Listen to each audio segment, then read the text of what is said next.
പരിശുദ്ധ പരമദ്വീപികാരുണ്യത്തിന് നേരവും ആരാധനയും സ്തുതിയും പുകഴ്ചയുണ്ടായിരിക്കട്ടെ. പരിശുദ്ധ പരമദ്വീപികാരുണ്യത്തിന് നേരവും ആരാധനയും സ്തുതിയും പുകഴ്ചയുണ്ടായിരിക്കട്ടെ. പരിശുദ്ധ പരമദ്വീപികാരുണ്യത്തിന് നേരവും ആരാധനയും സ്തുതിയും പുകഴ്ചയുണ്ടായിരിക്കട്ടെ. മിശിഹായിൽ സ്നേഹം നിറഞ്ഞവരെ, ഈ ആരാധനയുടെ നിമിഷത്തിൽ നമ്മെക്കുറിച്ച് ഏറ്റവും കൂടുതൽ കരുതലുള്ള തമ്പുരാൻ്റെ വലിയ സ്നേഹത്തെ നമുക്ക് ധ്യാനിക്കാം. നമ്മുടെ ഭാവിയെക്കുറിച്ച് ഏറ്റവും നല്ല പദ്ധതികൾ മനസ്സിൽ സൂക്ഷിക്കുന്ന ദൈവത്തിൻ്റെ സന്നിധിയിലായിരിക്കാൻ നമുക്ക് ഭാഗ്യം ലഭിച്ചു. ഈശോയുടെ വചനം കേൾക്കാൻ നമ്മൾ ഒരുമിച്ച് കൂടുമ്പോൾ അവിടുന്ന് നമ്മെ സ്നേഹിക്കുന്നുവെന്നും പൂർണ്ണഹൃദയത്തോടെ അവിടുത്തെ ആരാധിക്കുമ്പോൾ അവിടുന്ന് നമ്മുടെ കൂടെയുണ്ട് എന്നും നമുക്ക് തിരിച്ചറിയാനായി സാധിക്കട്ടെ.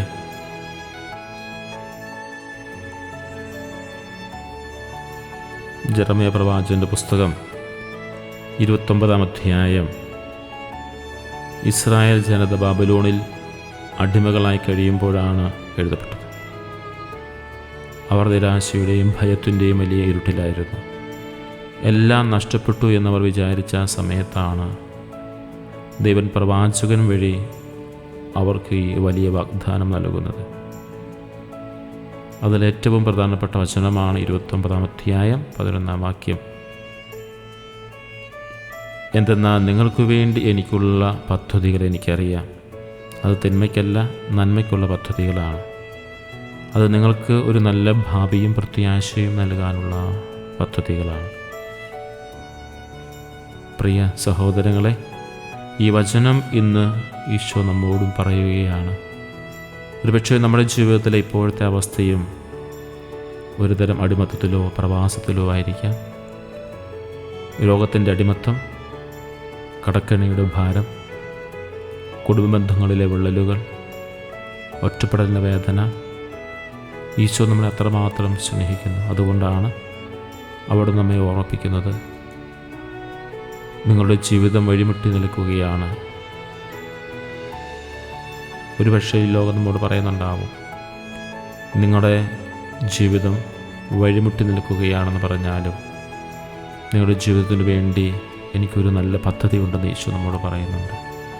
നമ്മുടെ ഭാവിയെക്കുറിച്ച് നമ്മൾ ആശങ്കപ്പെടുമ്പോൾ, നാളെയെക്കുറിച്ച് നമുക്ക് ഉറപ്പില്ലാതായിരിക്കുമ്പോൾ ഈശോ നമ്മോട് പറയുന്നുണ്ട്, ഭയപ്പെടേണ്ട, നിൻ്റെ ഭാവി എൻ്റെ കൈകളിലാണ്.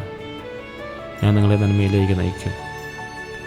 അവിടെ നമ്മെ സ്നേഹിക്കുന്നത് കൊണ്ടാണ് നമ്മുടെ കഷ്ടപ്പാടുകൾക്ക് നടുവിലും ഒരു നല്ല നാളേക്കായി കാത്തിരിക്കാൻ അവിടെ നമുക്ക് പ്രത്യാശ നൽകുന്നത്.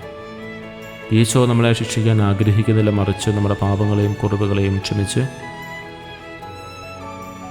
നമ്മളെ പുതിയൊരു ജീവിതത്തിലേക്ക് കൈപിടിച്ച് ഉയർത്താൻ അവിടെ നമ്മൾ ആഗ്രഹിക്കുന്നു. അവൻ്റെ സ്നേഹം ഒരു അമ്മയുടെ സ്നേഹം പോലെയാണ്. എത്ര തെറ്റുകൾ ചെയ്താലും മകൻ തിരിച്ചു വരുമ്പോൾ ചേർത്ത് പിടിക്കുന്ന സ്നേഹം. നമുക്ക് ഈ നിമിഷം നമ്മുടെ എല്ലാ ഭാവിയെക്കുറിച്ചുള്ള ആശങ്കകളും ഈശ്വരന് സമർപ്പിക്കാം. നമ്മുടെ ജീവിതം വഴിമുട്ടി നിൽക്കുകയാണ് തോന്നിയാലും അവൻ്റെ പദ്ധതിയിൽ നമുക്ക് വിശ്വസിക്കാം. അവിടുത്തെ പദ്ധതികൾ തിന്മയ്ക്കുള്ളതല്ല, നന്മയ്ക്കുള്ളതാണ്.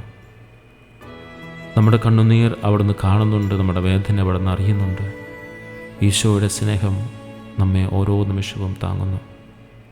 പ്രിയ സഹോദരങ്ങളെ, നമുക്ക് ഈശോയിൽ പൂർണ്ണമായി ആശ്രയിച്ച് നമ്മുടെ ജീവിതം അവിടുത്തെ കരങ്ങളിൽ നമുക്ക് സമർപ്പിക്കാം. നമ്മുടെ ഭാവിയെക്കുറിച്ച് എല്ലാ ആശങ്കകളും ഈശോയുടെ മുമ്പിൽ സമർപ്പിക്കാം. നമ്മുടെ ജീവിതം നന്മയിലേക്ക് നയിക്കാൻ നമുക്ക് പ്രാർത്ഥിക്കാം. ജോലിയില്ലാത്തവരെയും സാമ്പത്തിക ബുദ്ധിമുട്ട് വലയുന്നവരെയും കുടുംബത്തിൽ സമാധാനമില്ലാത്തവരെയും ഈശോയുടെ മുമ്പിൽ സമർപ്പിക്കാം. അവരുടെ ജീവിതത്തിൽ ദൈവത്തിൻ്റെ നല്ല പദ്ധതികൾ നിറവേറ്റാൻ നമുക്ക് പ്രാർത്ഥിക്കാം. വിശ്വാസം നഷ്ടപ്പെട്ട നിമിഷങ്ങളെ ഓർത്ത് നമുക്ക് പശ്ചാത്തപിക്കാം. ദൈവത്തിൻ്റെ പദ്ധതികൾ വിശ്വസിക്കാൻ കൃപ നൽകാൻ നമുക്ക് പ്രാർത്ഥിക്കാം.